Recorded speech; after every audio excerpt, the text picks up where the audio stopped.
Capítulo 17. Mas, Senhor, isso é irracional. Em 1960, recebi muitos convites para voltar aos Estados Unidos e falar em várias convenções e igrejas. Assumindo que essa era a vontade de Deus, preparei-me para deixar minha família mais uma vez. Não se esqueça de telefonar para nós, Joyce disse no aeroporto. Preciso ouvir a voz de um homem por aqui, de vez em quando. Eu jamais esquecerei, garanti-lhe. Virando-me depois para os meninos, falei: sejam bem comportados e obedeçam à mãe e orem para mim todos os dias, certo? Nós o faremos, eles responderam em coro. Dei-lhes um grande abraço, um beijo e corri para o avião.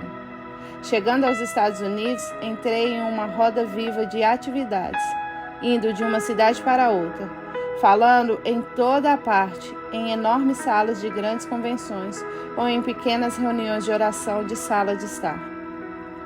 Uma de minhas paradas foi em Lebanon, Ohio. Enquanto estive lá, fui hospedado na casa de Blaine Hamburg, cerca de 12 quilômetros longe da cidade.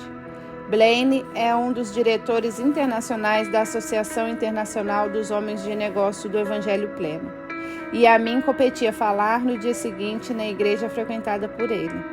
Sendo sábado, Blaine e sua mulher Ellen pensaram que eu gostaria de um breve repouso.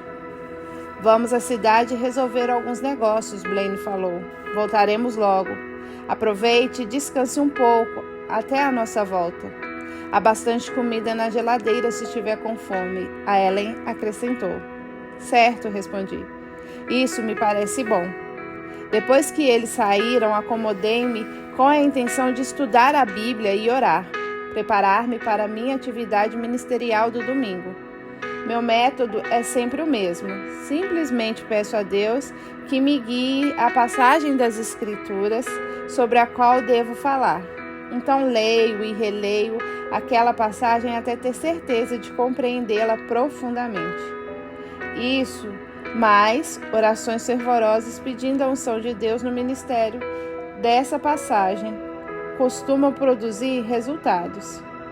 Assim passei a manhã lendo, orando por compreensão, relendo, orando por mais profunda compreensão, tornando a ler. Evidentemente, Blaine e sua mulher ficaram presos em algum lugar. Ao meio-dia ainda não haviam voltado e eu começava a sentir fome. Apanhei um pedaço de carne e preparei um sanduíche para mim. No meio da tarde, o tempo estava demorando a passar. Li o jornal e fiquei atenta à janela, desejando que o casal voltasse logo. Eles não podem demorar muito mais, pensei. Disseram que voltariam logo. Nesse momento, o telefone tocou. Eu estava me levantando para atender quando percebi que não era o toque de Blaine. Ele possuía uma linha compartilhada. Quando o telefone tocou a segunda vez, simplesmente ignorei. Mas ao terceiro toque, tive uma forte impressão de que deveria atender. Pulei da cadeira e tirei o fone do gancho, levando-o ao ouvido. No outro extremo da linha ouvi uma mulher em prantos. Beth, ela disse. Recebi notícias terríveis a respeito do querido irmão George. Oh, por Deus, a outra mulher falou. Qual é o problema? Ele está no hospital Gerald Danton. Foi a resposta. Acharam um tumor no seu cérebro. Oh não, a outra mulher lamentou. É maligno? Sim. Disseram que não há nada que se possa fazer por ele. A essa altura, sua voz falhou e começou a chorar e soluçar. Fiquei sabendo imediatamente porque Deus quis que eu atendesse aquele telefone. Continuei segurando o aparelho em minhas mãos trêmulas, sabendo que deveria socorrer aquela mulher esmagada pela dor. Senhora, interrompi, desculpe-me, sei que não deveria estar ouvindo sua conversa, mas o fato é que eu tive a impressão de que deveria levantar este fone. Posso orar pelo irmão George? Mas quem é você? A mulher perguntou um tanto perplexa e tentando acalmar o choro. Meu nome é Robert Tom, respondi. Sou amigo de Blaine Hamburg. Oh, ela exclamou, você é aquele homem da África do Sul que ora pelos enfermos. Sim, senhora, eu sou o homem. Beth, ela disse, não é maravilhoso? Por que não nos unimos os 3 em oração agora mesmo, em favor do irmão George? Assim fizemos. Fiz uma oração simples de fé por aquele homem que eu nem mesmo conhecia, pedindo a Deus que removesse seu tumor em nome de Jesus. Enquanto elas me acompanhavam com muitos améns e louvado seja o Senhor. Quando desliguei o telefone, pensei comigo mesmo. Essa foi uma reunião de oração bem estranha. E me perguntei, o que pode resultar daí? Outra voz falou, às vezes você faz coisas bem estúpidas. Quando Blaine e Ellen voltaram para casa aquela tarde, contei-lhes o sucedido. Eles acharam muito engraçado, mas prometeram me informar se recebessem alguma notícia do irmão George. Passadas 3 semanas, eu estava em outra cidade quando recebi um chamado interurbano de Blaine. Você se lembra daquela mulher com quem você orou ao telefone há algumas semanas? Sim? Alguma novidade? Ela foi à igreja essa tarde e testificou a respeito de sua oração pelo irmão George. Eu logo pensei que você gostaria de saber que quando os médicos o reexaminaram, não encontraram o menor sinal de tumor. Louvado seja o Senhor, falei, não é fantástico? Quando desliguei o telefone, senti-me tão feliz por ter obedecido à gentil inspiração do Espírito Santo. Eu via mais e mais claramente a importância de caminhar com fé e fazer tudo o que Deus ordena, não importa quão absurdo possa parecer. Em meados de setembro, cheguei ao fim de minha série de conferências e viajei para Nova York, esperando seguir dali para Londres e em seguida rumo ao sul para a cidade do Cabo.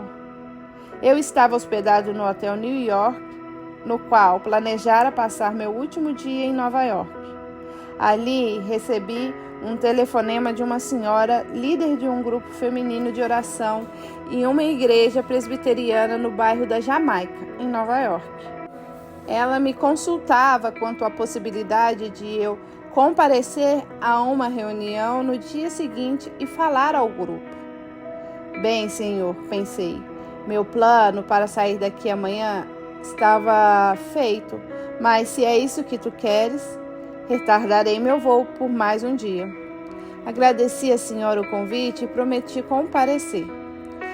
Quando cheguei à igreja no dia seguinte, encontrei um grupo de cerca de 30 senhoras que queriam saber tudo a respeito do batismo no Espírito Santo. Poucas vezes vi um grupo tão ansioso para ouvir a palavra de Deus. Por mais de 1 hora ensinei aquelas senhoras com simplicidade e clareza. Então me ofereci para orar por aqueles que desejassem experimentar esse relacionamento mais profundo com Jesus. Para meu espanto, quase todas elas receberam o batismo naquele dia e falaram em outras línguas. Quando eu estava saindo da igreja, uma senhora me disse, Reverendo Tom, o senhor gostaria de encontrar-se com um cavalheiro amanhã? Ele quer saber mais sobre o Espírito Santo. Mas, Senhor, queixei-me intimamente. Já adiei minha viagem uma vez. Com certeza não pretendes que eu adie mais um dia. Eu estava ansioso para voltar para casa e, na realidade, não percebia nenhuma razão maior para continuar prorrogando a viagem. Mas em seguida, de repente, lembrei-me da lição que Deus havia me ensinado tantas vezes, que a vida de fé frequentemente envolve fazer coisas que parecem inteiramente irracionais. Depois de prolongada pausa, perguntei à senhora, como ele se chama? John Sherry. O senhor o conhece? Acho que não. Quem é ele? É o redator-chefe da revista Guide Post. Já falei a ele a seu respeito e ele queria muito conversar com o senhor. Muito bem, respondi. Vou transferir meu voo para o outro dia. Isso parece interessante. De manhã, ele confirmará o encontro com o senhor, ela continuou. Onde o senhor está hospedado e qual é o número do seu quarto? Estou no Hotel New York, repliquei, dando-lhe o número pedido. Obrigado, ela falou. O senhor terá notícias do senhor Sherry logo de manhã. Voltei para o hotel curioso com a nova aventura a que Deus estava me conduzindo. Na manhã seguinte o telefone tocou. Atendi um tanto ansioso. Alô, aqui é Robert Tom. Senhor Tom? Aqui fala John Sherrill, da revista Guides Post. Sim, Sr. Sherrill.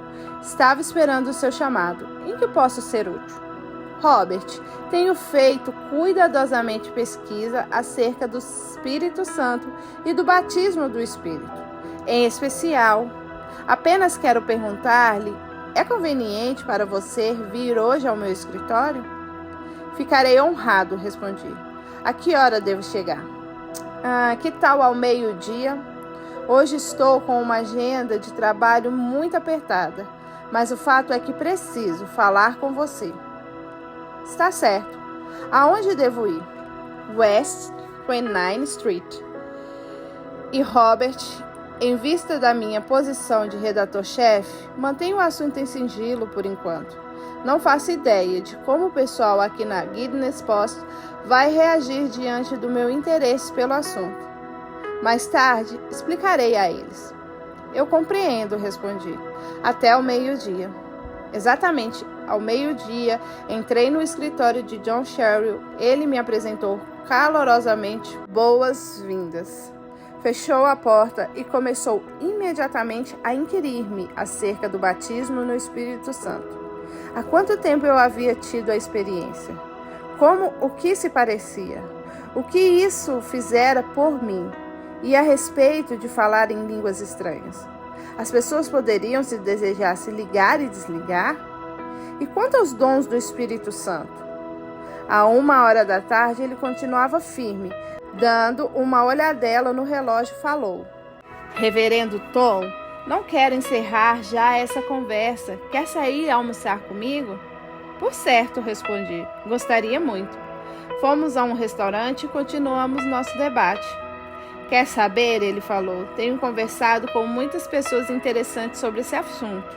De fato, não faz muito tempo que entrevistei David Duplass. Você o conhece? Oh, sim, e muito bem. Ele tem uma linda história, não é verdade? Sim, Deus o tem usado poderosamente. O Sr. Sherrill voltou em seguida às perguntas.